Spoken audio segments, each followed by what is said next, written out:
The Ashbury Account. Every school has its secrets. At Ridgewood High, it wasn't the student who disappeared from the science lab, or the locked basement storage room where they found the bloody handprints. It was the group chat, a private Instagram DM thread, where 6 friends thought they were the only ones inside. But someone else had joined, and he wasn't invited. Let me tell you about the Ridge Squad. Emma Johnson, honor student, always top of the class, the type who color-coded her schedules and never missed an assignment. Tyler Brooks, basketball captain, charismatic, popular. His locker was covered with game photos and college recruitment letters. Samantha Lee, the artist, always sketching in her notebook during lunch. Her drawings filled the margins of every textbook. Diego Ramirez, class clown, never serious about anything. He could make even the strictest teachers crack a smile. Chloe Kim, quiet but always online. She knew every meme before it went viral and could fix anyone's computer problems. And Jason Miller, transfer student, trying to fit in. Still learning the unspoken rules of Ridgewood High social hierarchy.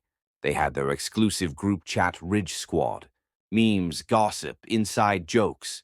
The digital space where they felt most themselves, most connected. Until one Friday night, a new message appeared. The username was strange, just a black profile picture. The name? Ashbury. Who added this person? Tyler typed into his phone, annoyed at the interruption to their weekend plans. No one had. Probably some random spam account, Emma suggested, always the logical one. Then Ashbury posted a photo, their lunch table from earlier that day. Everything else in the cafeteria was blurred. Only the 6 of them were clear, too clear. The angle wasn't from any seat. It was from nowhere.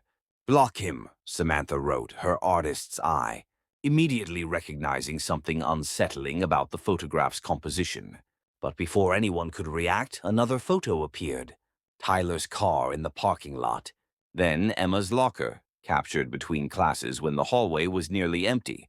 Diego's basketball shoes in the gym. Someone had been following them all day, documenting their movements like a predator tracking prey. Chloe, with her tech skills, tried removing the account. Her phone screen displayed an error message that chilled her to the bone. This user cannot be removed. Jason, still the outsider trying to prove himself, typed with shaking fingers. This isn't funny. Who are you? Silence, the digital void that follows. When someone refuses to answer, when the unknown becomes truly terrifying. Then at midnight, all 6 phones buzz simultaneously. You really don't remember? Tyler's camera turned on without warning. The chat filled with a live stream of his bedroom. On his desk, his freshman year yearbook had been torn, apart pages ripped out and laid in a perfect circle.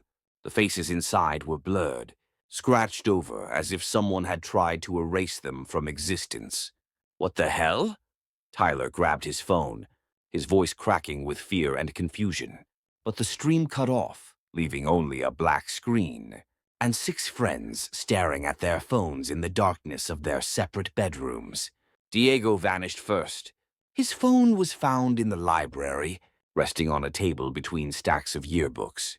The pages were open to freshman year, faces, scribbled out with ink so heavy it tore the paper. Emma felt a chill run down her spine as the pieces began forming a horrible picture. Guys, I think this is someone from our school. One by one, strange things happened, and one by one, his friends began to disappear. Tyler's phone started live streaming again, this time showing him sitting perfectly still in the gym, surrounded by those same yearbooks. His eyes were wide open, staring at nothing. The stream ran for 6 hours. He never moved, never blinked, never spoke. Samantha's paintings appeared in the hallway the next morning, not scattered, deliberately arranged into a giant X, the same defiant mark she used to throw at people she couldn't stand. But Samantha herself was gone. Her profile picture in the chat went black, just like Diego's had. Chloe's laptop displayed a single message over and over, remember. When her parents found her, she was sitting at her desk, typing the same word endlessly. Her fingers moved, but her mind seemed somewhere else entirely. Soon, her messages in the group chat stopped coming too. Jason, the transfer student who had tried so hard to fit in, simply vanished from school. His locker was found cleaned out, as if he had never been there at all. Another black profile picture in the chat.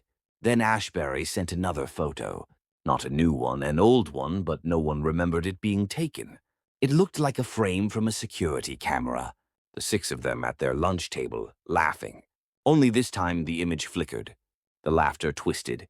Behind them, in the grainy background, moments they had tried to forget began to surface. A backpack split open, notebooks spilling across the floor, a hoodie shoved into the mud, a tray of food knocked over while everyone else laughed.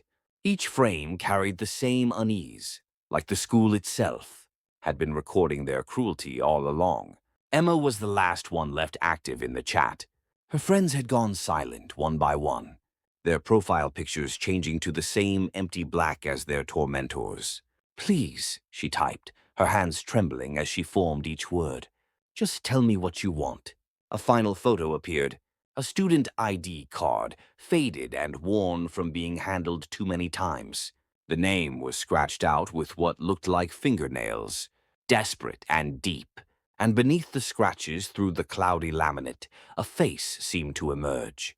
Pale, sunken, almost erased. Adrian Ashbury, staring back at them.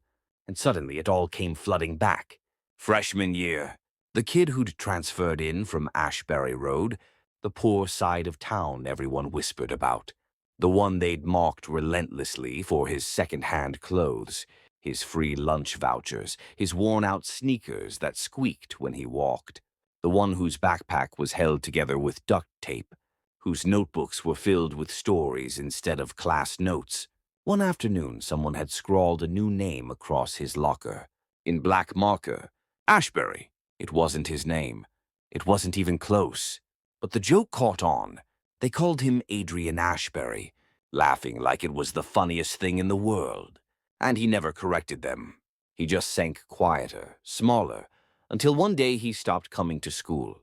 They'd made that kid's life so miserable, they'd broken him completely. And somehow the six of them had just moved on. Forgotten, like it never happened, like he never existed. Emma's phone buzzed one last time. The sound seemed louder in the silence of her room, more final. "You forgot me, but I never forgot what you did." From Ashbury Road, her camera flashed on without her touching anything. In the black screen's reflection, she saw her own terrified face. But behind her reflection, like a shadow cast by invisible light, stood a figure, thin, wearing a Ridgewood High hoodie that looked exactly like the one they'd thrown in the mud during that terrible week in freshman year.